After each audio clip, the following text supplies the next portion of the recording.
नमस्कार, आदाब, सत श्री अकाल, जय भीम, जोहार। मेरा नाम है कन्हैया कुमार।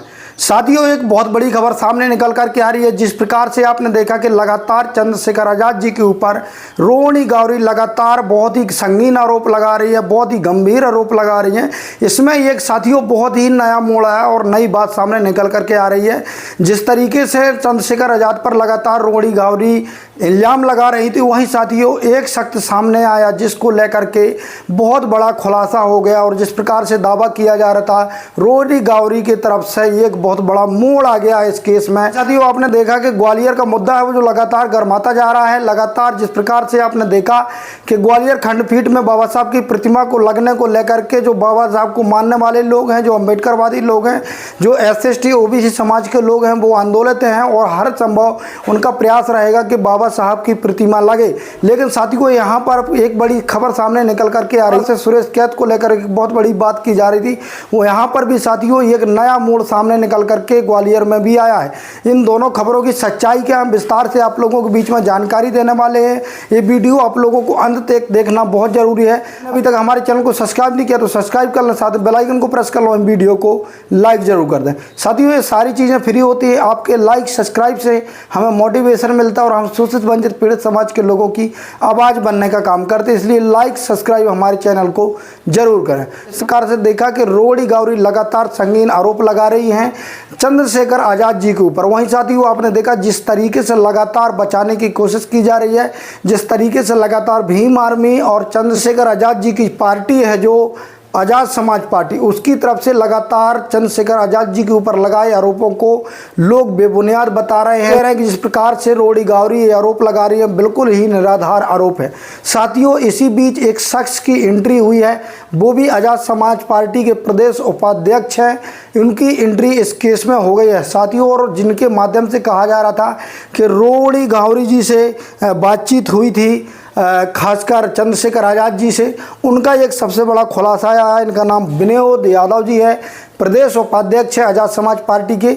इनके द्वारा ये बहुत बड़ा खुलासा किया गया। जिस तरीके से लगातार संगीन आरोप रोहिणी गावरी जी की तरफ से लगाए जा रहे थे, इस पर विनोद यादव जी का कहना है कि जब भी रोहिणी गावरी जी की बात शुरुआत से हुई थी, वो बात मैंने ही शुरुआत करवाई। जब लगातार रोहिणी गावरी पीछे पड़ गई कि चंद्रशेखर भाई का मुझे नंबर दे दो या उनसे बात करवा दीजिए, इस प्रकार की बात लगातार प्रदेश उपाध्यक्ष विनोद यादव जी से करती रही। तो विनोद यादव जी ने किसी तरीके से कहते हैं कि हमने कॉन्फ्रेंस में लेकर के बात की, और खासकर जिस प्रकार से रोहिणी गावरी ने एक आरोप लगाया कि मुझे बिल्कुल भी ये पता नहीं था कि चंद्रशेखर आजाद जी शादीशुदा हैं। तो साथियों, इसमें एक नया मोड़ आया है। जो विनोद यादव जी हैं, उन्होंने स्पष्ट रूप से कहा था कि 2020 में ही उनको पता चल गया था कि चंद्रशेखर आजाद भाई शादीशुदा हैं और एक उनका बच्चा भी है। और उन्होंने जिस प्रकार से कहा था कि जब पहली मुलाकात भाई चंद्रशेखर आजाद जी से रोहिणी गावरी मिलने गई थी, तो वो उनको भाई मानती थी और बच्चे के लिए कपड़े खरीद कर लेकर के गई थी। इस प्रकार से वो कह रहे हैं, लगातार वो बयान दे रहे हैं इस प्रकार से। अब आप इस चीज़ को समझ सकते हैं कि जब कोई लेकर के जाता है तो ये वाजिब सी बात होती है कि उनको पता होगा कि इनका बच्चा है, इसलिए उस बच्चे के लिए कपड़े लेकर के जाते हैं। तो साथियों, जिस प्रकार से ये खुलासा हो रहा रोहिणी गावरी को लेकर के, वहीं साथियों आज़ाद समाज पार्टी और खासकर भीम आर्मी के लोगों का कहना है कि भाई चंद्रशेखर आजाद जी 2027 में मिशन के रूप में और पार्टी के रूप में बड़ी मजबूती से उभर रहे हैं, इसलिए उनको बदनाम करने की कोशिश की जा रही है। आज़ाद समाज पार्टी के लोगों का कहना है। वहीं भीम आर्मी के लोगों का कहना है कि बीजेपी पार्टी की तरफ से इनको प्रोजेक्ट किया गया है और बीजेपी पार्टी की तरफ से इस प्रकार से बातें कही जाती हैं ताकि 2027 के चुनाव में जो आज़ाद समाज पार्टी है वो कमज़ोर रहे। साथ ही वहीं कुछ लोगों का आरोप ये भी है कि बहन कुमारी मायावती जी के द्वारा प्रोजेक्ट किया गया है और रोहिणी गावरी BSP में कुछ समय के बाद वो शामिल होने वाली हैं। इस तरीके के आरोप भी लगाए जा रहे हैं। तो साथियों, जिस तरीके से विनोद यादव जी का ये बयान आया है, लगातार वो मीडिया के माध्यम से मुखातिब हो रहे हैं, लगातार वो बयान दे रहे हैं। और जिस प्रकार से उन्होंने एक एक बात को लेकर के उन्होंने अपनी बात रखी, उन्होंने कहा चंद्रशेखर आजाद जी को मिलाने वाला मैं ही एक ऐसा व्यक्ति था जिनसे मैंने चंद्रशेखर आजाद जी को मिलाया था, और चंद्रशेखर आजाद जी को भाई मानती थी रोहिणी गावरी जी। और जिस प्रकार से चैट में भी देखा उसमें भाई लिखा हुआ है, उन्होंने कहा कि मैं एक एक खुलासे करने वाला हूँ, मेरे पास भी पक्के सबूत हैं जिस प्रकार से इन्होंने बात की और इनको सारी जानकारी थी भाई चंद्रशेखर आज़ाद जी के बारे में।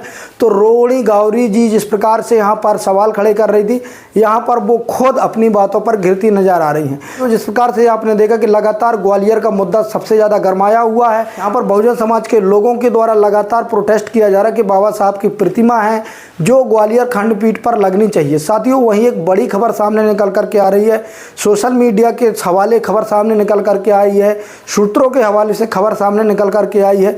जो सुरेश कैत हैं वो अनुसूचित जाति से आते हैं और अब सुरेश कैत भी सुप्रीम कोर्ट के चीफ जस्टिस यानी CJI भी बनेंगे। इस प्रकार से एक बड़ी खबर सामने निकल करके आ रही है। वहीं कहा जा रहा है जिस प्रकार से BR गवई साहब एक बड़े निर्णय ले रहे हैं, इसी प्रकार से यदि चीफ जस्टिस सुरेश कैत जी बनते हैं तो बहुत बड़े निर्णय लेंगे। और कहा जा रहा है एक बहुत बड़ी आने वाले समय में एक बहुत बड़ी बात बहुजन समाज के लोगों को लिए है और राहत देने वाली बात बहुजन समाज के लिए है।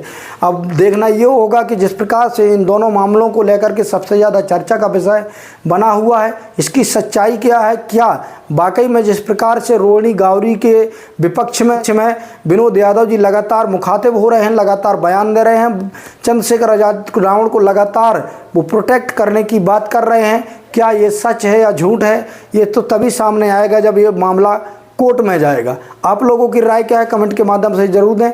अभी तक आपने BM90 को सब्सक्राइब नहीं किया तो सब्सक्राइब कर लें, साथ में बेल आइकन को प्रेस कर लें, वहीं वीडियो को लाइक जरूर कर दें। धन्यवाद।